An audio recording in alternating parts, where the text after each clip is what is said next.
இந்தியாவின் முதல் பெண் விடுதலை போராட்ட தலைவியான ராணி வேலுநாச்சியார் பத்தி இன்னைக்கு பார்க்கலாம். இவங்க 1730ஆம் ஆண்டு ராமநாதபுரம் மன்னர் செல்லமுத்து விஜய ரகுநாத சேதுபதிக்கும் சக்கந்தி முத்தாளுக்கும் ஒரே மகளாக பிறக்கிறாங்க. வேலுநாச்சியாரை ஒரு ஆண்மகனை போல வளர்த்திட்டு வராங்க. பல மொழிகளையும் கற்று, ஆங்கிலம், தமிழ், உருது போன்ற பல மொழிகளையும் கற்று ஆயுத பயிற்சியும் மேற்கொண்டு வராங்க.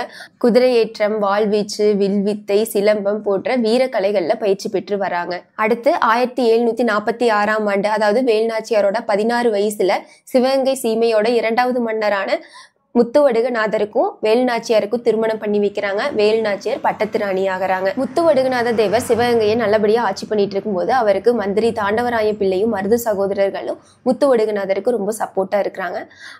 இப்போ ஆட்சி பண்ணிட்டு இருக்கும்போது முத்துவடுகநாதர் என்ன சொல்லிடுறாரு அப்படின்னா, ஆர்கான் நவாபுக்கு கப்பம் கட்ட மாட்டேன்னு சொல்லிடுறாங்க. அதாவது டாக்ஸ் பே பண்ண மாட்டேன்னு சொல்லிடுறாங்க. இதனால ஆர்கான் நவாப் கோவம் அடைகிறாங்க. ஆர்கான் நவாபும் பிரிட்டிஷ் கம்பெனியும் ஒரு பாண்ட்ல இருக்கிறாங்க. இந்த மாதிரி முத்துவடுகநாதர் கப்பம் கட்ட மாட்டேங்கிறாங்கன்னு ஆர்கான் நவாப் போய் பிரிட்டிஷ் கம்பெனி கிட்ட சொல்ல இவங்க 2 பேரும் சேர்ந்து முத்துவடுகநாதருக்கு எகெயின்ஸ்டா போர் தொடுக்கிறாங்க. இந்த சமயத்துல தான் ராணி வேலுநாச்சியார் குழந்தை பெத்துக்கிறதுக்காக கொல்லங்குடிக்கு போறாங்க. ஒரு பெண் பிள்ளை பிறக்குது. வெள்ளச்சி நாச்சியார்னு பேர் வைக்கிறாங்க. இந்த சமயத்துலதான் காளையார் கோவில்ல ஒரு போர் நடக்குது. இந்த போர்ல முத்துவடுகநாதரை ஆங்கிலேயர், அதாவது வெள்ளையர்கள் கொன்னுறாங்க. இந்த விஷயம் ராணி வேலுநாச்சியாருக்கு தெரிய வருது. ரொம்ப கோபமடைந்த வேலுநாச்சியார் கைக்குழந்தையோட கணவரோடு தாண்டும் உடன்கட்டை ஏற தயாராயிட்டாங்க. அப்போ மந்திரி தாண்டவராய பிள்ளை தான் இவங்களை தடுத்து நிறுத்துறாங்க. இந்த நாட்டை மீட்டெடுக்கணும், அந்த நாட்டு மக்களுக்கும் நீங்க வேணும்னு சொல்றாங்க. அப்போ வேலுநாச்சியார் தன் கணவனை கொன்ற வெள்ளையர்களையும் இந்த நாட்டையும் மீட்டெடுப்புன்னு சொல்லி திண்டுக்கலை நோக்கி போறாங்க.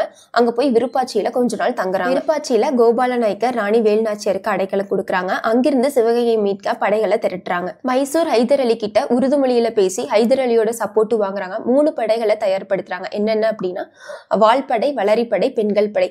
வால்படைக்கு சின்ன மருது தலைவரா இருக்கிறாங்க. வளரிப்படைக்கு பெரிய மருது தலைவரா இருக்கிறாங்க. அதே பெண்கள் படைக்கு குயிலி அப்படிங்கிறவங்க தலைவரா இருக்கிறாங்க. பெண்கள் படைக்கு உடையாள் அப்படிங்கிற நேம் வைக்கிறாங்க. இப்போ சிவகங்கையை மீட்டெடுக்கணும் அப்படிங்கிறதுக்காக சின்ன மருது, பெரிய மருது, குயிலி இவங்க தலைமையிலான படையை கொண்டு ஆங்கிலேயர்களை எதிர்க்கிறாங்க.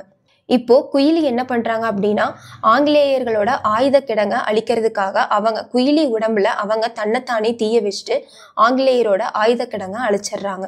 அட்லாஸ்ட் இந்த போர்ல சிவகங்கையை மீட்டெடுத்து ராணி வேலுநாச்சியார் வெற்றி அடைஞ்சிடுறாங்க. வேலுநாச்சியாரோட வீரம், குயிலியின் தியாகம், மருது சகோதரர்களோட ஆற்றல், ஹைதர் அலியோட ஹெல்ப், இது எல்லாமே சேர்ந்து சிவகங்கையை மீட்டெடுக்கிறாங்க. தன் கணவரை கொன்ற ஜோசப் ஸ்மித்தையும் வான் ஜோரையும் தோற்கடித்து சிவகங்கையை மீட்டெடுக்கிறாங்க. ராணி வேலுநாச்சியார் உடல்நிலை சரியில்லாம போனதுனால 1796ஆம் ஆண்டு, அதாவது 66 வயசுல இறந்துடுறாங்க. தேங்க்யூ.